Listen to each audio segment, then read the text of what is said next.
नमस्ते आप सभी को। Welcome on the platform of nature on prescription. सबसे पहले तो मैं आप सभी का बहुत बहुत धन्यवाद करना चाहूँगा। आंवला वाला सेशन में आप सभी का जो जूम के माध्यम से 100% जो रिस्पांस था वो काफ़ी ओवरवेलमिंग था। उसके लिए बहुत बहुत धन्यवाद। कुछ प्रश्न ग्रुप में आए थे, मैंने सोचा कि उसको एक वीडियो के माध्यम से मैं रिप्रेजेंट करूं आपके सामने।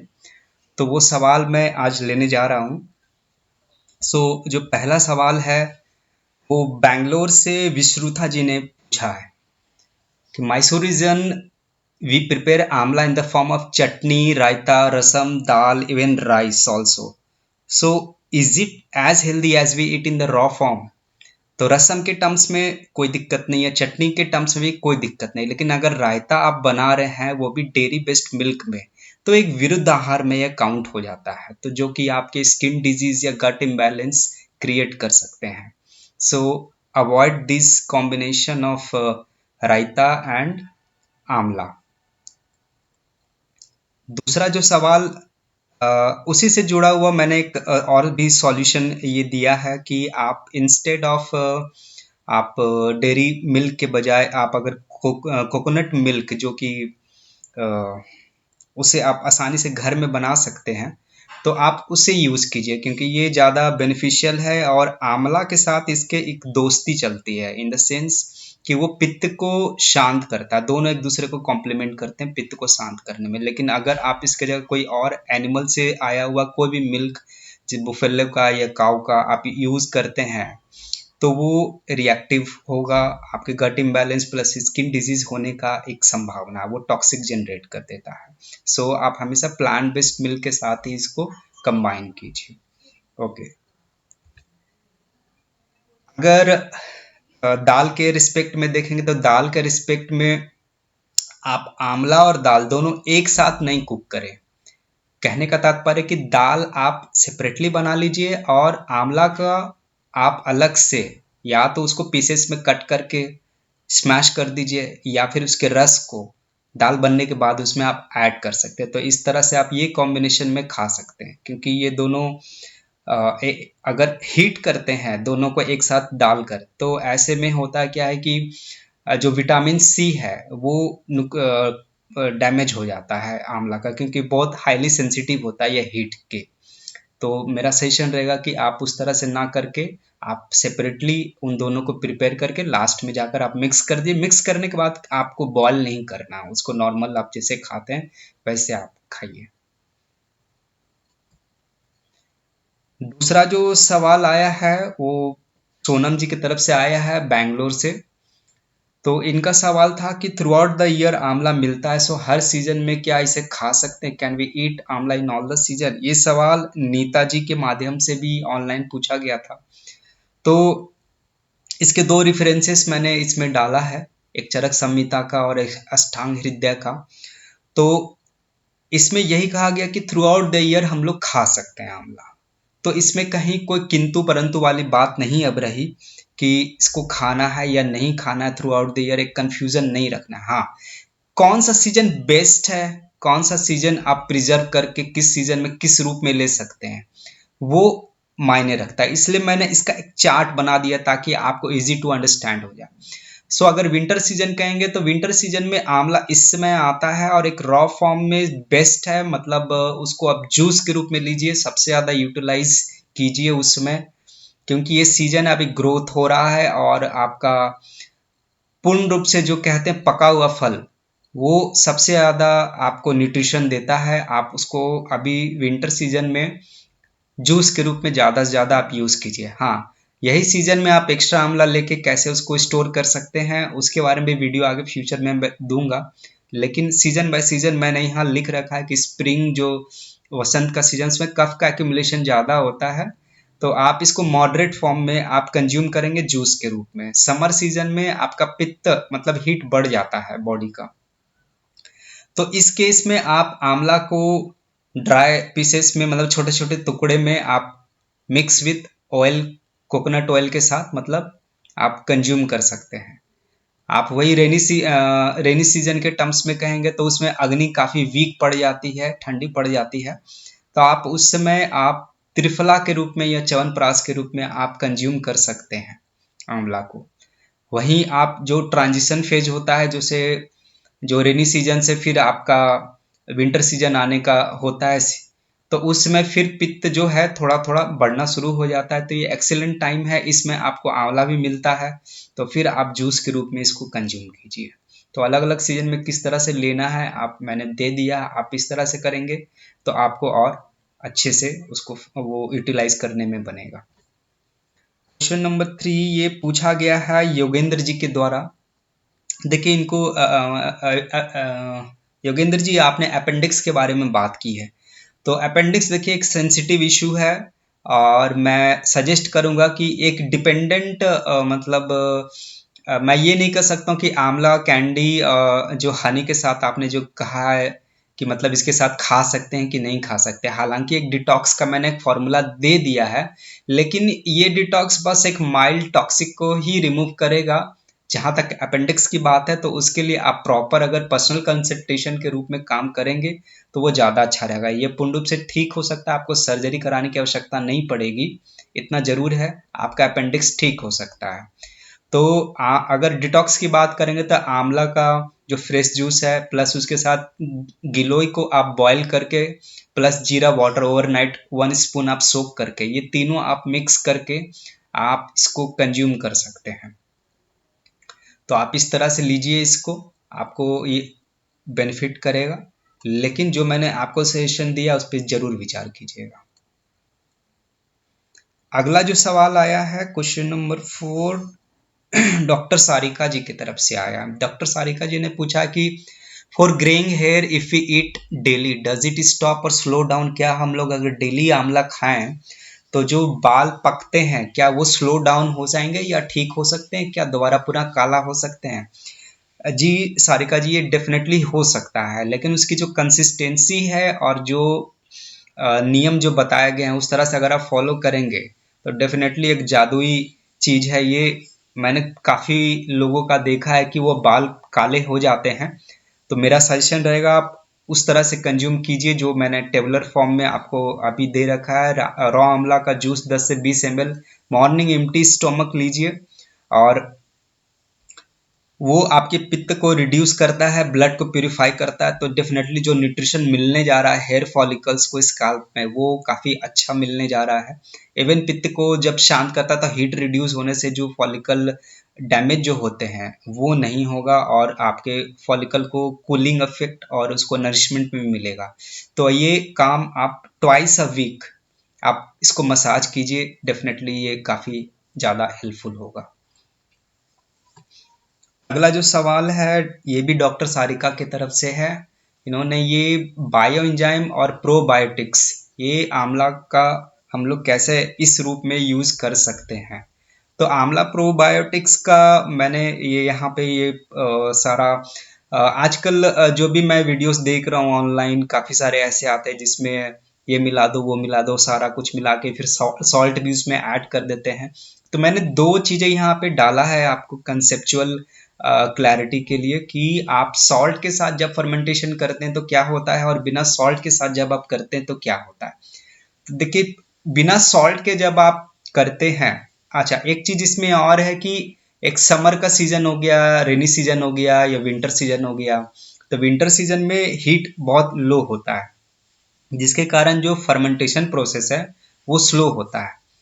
तो ऐसे में क्या है कि आप उसको जो आपका जो आंवला होता है, आंवला के ऊपर कुछ ऐसे हेल्दी बैक्टीरिया होते हैं जिसको लैक्टोबैसिलस स्पीसीज में आता है वो। तो जैसे ही उसको पीसेस में कट करके आप बॉटल में डालेंगे पानी में तो वो मल्टीप्लाई होना शुरू हो जाता है, और जैसे जैसे मल्टीप्लाई होता है वो फर्मेंटेशन प्रोसेस को इंक्रीज करता है। लेकिन विंटर सीजन होने की वजह से वो काफ़ी स्लो प्रोसेस है, तो it's better to keep it in sunlight ताकि वो स्पीड अप हो सके, और विद इन 2 days वो आपका ऑलमोस्ट रेडी हो जाएगा, रेडी टू कंज्यूम, और उसको आप ले सकते हैं। तो जो कंपैरिजन चार्ट है वो मैंने दिया है कि अगर आप लॉन्ग टर्म फर्मेंटेशन प्रोसेस में जाते हैं तो वैसे में होता है क्या कि विटामिन सी जो है पार्शियली रिड्यूस हो जाता है, और अगर सॉल्ट भी उसमें डाल देते हैं तो सॉल्ट क्या करता है कि जो माइक्रोब्स का मल्टीप्लिकेशन होना है उसको स्लो डाउन वो कर देता है उस प्रोसेस को। और बिना सॉल्ट में अगर आप करते हैं ये सारा प्रोसेस तो वो पित्त को बैलेंस करने में ज़्यादा मददगार होता है। और वहीं लॉन्ग टर्म प्रोसेस में अगर फर्मेंट करते हैं मोर देन 4 डेज का विथ सॉल्ट तो वो कफ और वात को बैलेंस करने में सहायक होता है। इसका बनाने का जो प्रोसेस है, हालांकि काफ़ी सारे रेसिपी हैं, अलग अलग इश्यूज के लिए अलग अलग कॉम्बिनेशन है, इसके ऊपर एक अलग सेशन हो जाएगा। लेकिन मैं कोशिश करूंगा कि एक शॉर्ट वीडियोस जो होते हैं या शॉर्ट यूट्यूब का जो भी है मैं कोशिश करूंगा कि मतलब बीच बीच में मैं आपको दे सकूं। और एक कॉम्बिनेशन जो इम्यूनिटी बूस्टर और डाइजेशन के बूस्ट करने के लिए जो है ये कॉम्बिनेशन ये मैंने आपको दिया है, आंवला प्लस तुलसी प्लस जिंजर। इसको बाकी और जो भी मेंबर है इसको यूज करें, अपनाएं। तो एक कॉम्बिनेशन जो है इस तरह से आप यूज कर सकते हैं, ये आपके अग्नि को स्ट्रेंथन करेगा, टॉक्सिक को रिड्यूस करेगा और साथ में जो रेस्पिरेटरी रिलेटेड इश्यूज हैं उसको ये कम करेगा। तो बेस्ट फॉर कफ एंड वात दोसास। तो ये आंवला के 3 पीस लेना है विथ फाइबर, उसको छोटे छोटे टुकड़े कर लेंगे या क्रश कर देंगे। उसमें फिर 5 से 7 तुलसी लीव्स और जिंजर को आप स्लाइसेस कट कर सकते हैं या फिर आप ग्रेट कर लीजिए और ½ टी स्पून का ले लीजिए। हाँ, जैगरी ऑप्शनल है, आप जैगरी चाहें तो थोड़ा डाल सकते हैं, नहीं तो फिर आप उसमें जो पानी 1 लीटर पानी में ये सारा कुछ मिक्स करना है और 1 से 2 दिन तक आप उसको छोड़ दीजिए इस तरह से सनलाइट में प्रोसेस होने के लिए विंटर सीजन में। अगर समर सीजन है तो आप शेड में रखिए, वो 24 आवर्स में भी कई बार ऐसा होता है फर्मेंट हो जाता है और आप आफ्टर 24 आवर्स आप उसको कंज्यूम कर सकते हैं। और इसे ग्लास के यूटेंसिल्स में ही प्रिपेयर करें और इसका जो माउथ है वो कपड़े के बांध दीजिए, अच्छे से टाइट कर दीजिए और ओपन रहेगा वो, टाइट वो बंद नहीं करना है उसको, आवश्यकता नहीं है टाइट, वो आवश्यकता नहीं, आप कर सकते हैं लेकिन आवश्यकता नहीं। आंवला bio enzyme recipe. Bio enzyme के लिए भी ये सवाल डॉक्टर सारिका जी की तरफ से भी आया है। सो जो बायो एंजाइम बनाने का प्रोसेस है उसमें आंवला का जो 1 लीटर पानी में किस तरह से ये बना सकते हैं उसका रेशियो मैंने सारा कुछ लिख दिया है। 1 लीटर पानी में अगर आप बना रहे हैं तो 300 ग्राम 300 ग्राम्स मतलब आंवला लगेगा। जैगरी आप 100 ग्राम उसमें ऐड कर सकते हैं, ये ऑप्शनल है, ऐसा नहीं कि आप जैगरी नहीं ऐड करेंगे तो ये बनेगा नहीं। तो आप इस तरह से आप डालकर सब एक प्लास्टिक के कंटेनर में आप डाल दीजिए, उसको टाइटली बंद कर दीजिए उसके कैप को। And after every 2 days 3 days पे आप उसको ओपन करके जो भी गैस बन रहा है उसको आप रिलीज कर दीजिए। तो ये सारा स्टेप मैंने स्लाइड में दे रखा है। और अगर आप देखेंगे कि जब फर्स्ट टाइम आप जब बनाएंगे तो आप जरूर ये करेंगे कि जो आंवला का जो छोटे छोटे पीस है वो फ्लोट करता है विद टाइम, और जैसे जैसे फर्मेंटेशन होता जाता है प्रोसेस वो धीरे धीरे सेटल होने लगता है। तो इस पूरे प्रोसेस को लगभग जो है आप 2.5 मंथ्स या 3 मंथ्स के लमसम लग जाता है। तो इस तरह से आप बायो एंजाइम आप आंवला का बना सकते हैं। छठा सवाल भी डॉक्टर सारिका जी की तरफ से आया है कि is amla face pack for all skin types and how many times a week we can use. क्या आंवला को हम फेस पैक के रूप में यूज कर सकते हैं और वीक में कितनी बार यूज कर सकते हैं। तो ये पूरा अलग अलग स्किन टाइप के लिए मैंने कॉम्बिनेशन बनाया है, आप इस तरह से आप यूज करेंगे तो वो ज़्यादा अच्छा रहेगा। ऑयली स्किन के लिए मैंने दिया है, ड्राई स्किन के लिए भी दिया है, एक कॉम्बिनेशन भी दिया है और एक नॉर्मल स्किन के लिए दिया है। तो कॉम्बिनेशन मतलब ऑयली भी है ड्राई भी है। कुछ ऐसे भी स्किन होते हैं कि कुछ पोर्शन जो है आपका ऑयली रहता है और कुछ पोर्शन जो है आपका ड्राई होता है। ठीक है, तो पहला स्किन टाइप जो है ऑयली है और एक्ने प्रोन है, मतलब अप्लाई दिस लेयर।